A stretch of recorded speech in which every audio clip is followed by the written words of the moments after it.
Assalamualaikum warahmatullahi wabarakatuh. Sampurasun, kumaha damang sadayana, alhamdulillah. Dinten ayeuna urang tiasa patepang deui dina pangajaran bahasa Sunda. Soleh-solehah, materi anu bade kapidangkeun dina pangajaran bahasa Sunda ayeuna nyaeta babasan jeung paribasa.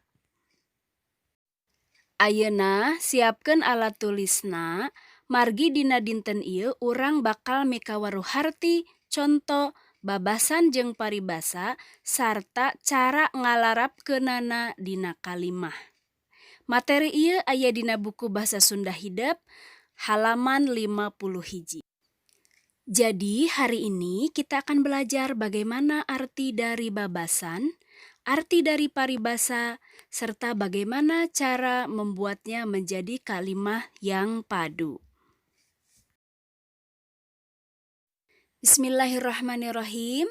Urang kawitan ku hartos babasan.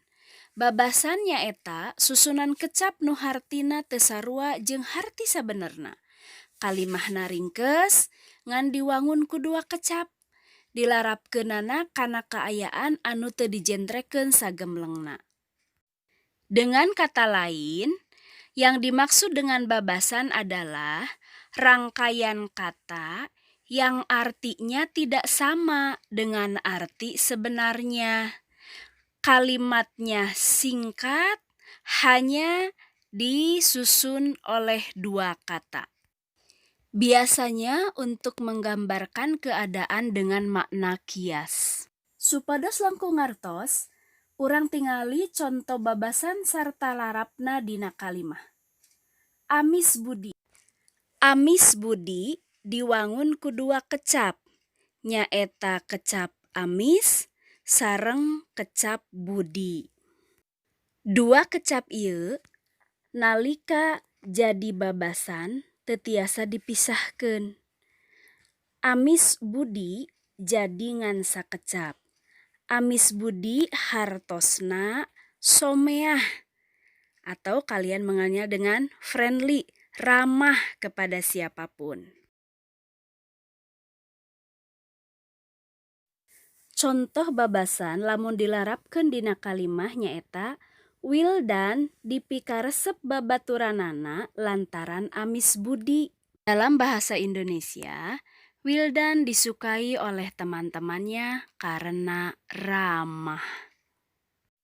Salajengna urang mikawaruh harti paribasa. Paribasa nyaeta susunan kecap anu ngawangun kalimat atawa ucapan anu biasana lambang lakon kahirupan, sarta ngandung harti anu leuwih jero, mangrupa picontoeun atawa pienteungeun.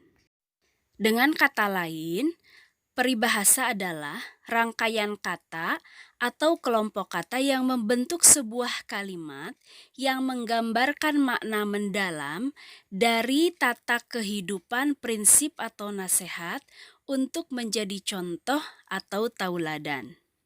Dan biasanya menggunakan makna kias untuk menggambarkan keadaan tertentu. Contoh paribasa, adat kakurung ku iga. Perhatikan, kalau tadi babasan atau ungkapan hanya dibentuk oleh dua kata. Tetapi kalau paribasa bisa lebih dari dua kata. Adat kakurung ku iga. Artinya perilaku yang sudah menjadi kebiasaan terus-menerus sehingga menjadi karakter, sehingga sangat susah untuk merubahnya. Contoh kalau diterapkan dalam sebuah kalimat. Papatah teh meuni eueuh nu nerap, abong adat kakurung ku iga. Yang harus kalian perhatikan adalah babasan jeung paribasa mangrupakeun bahasa pakeman atau bahasa baku anu teu bisa dipisah atawa dirobah susunanana atawa diganti ku basa Sunda anu lemes. Sabab nalika eta dilakukeun maka bakal robah hartina. Contona saperti kecap amis budi nu tadi. Lamun dipisahkeun kecap amis sareng budi, amis hartosna rasa, anu amis, manis, budi hartosna paroman wajah atau mimik wajah. Tapi kalau disatukan, amis budi artinya ramah atau somea. Alhamdulillah, mudah-mudahan kalian paham dengan apa yang disampaikan tadi. Untuk tugas hari ini, silahkan kerjakan di buku tulis. Untuk materi babasan, halaman 53, bagian A, B, C, dan E. Hanya 5 nomor saja. Kemudian untuk materi paribasa, silahkan kerjakan halaman 54 sampai 55. Salajeng namis ngahaturkeun nuhun. Kahidep sadaya anu soleh, mudah-mudahan urang tiasa petepung lawung, paamprok jonghok, dina kaayaan sehat walafiat. Amin ya robbal alamin. Permios, assalamualaikum warahmatullahi wabarakatuh.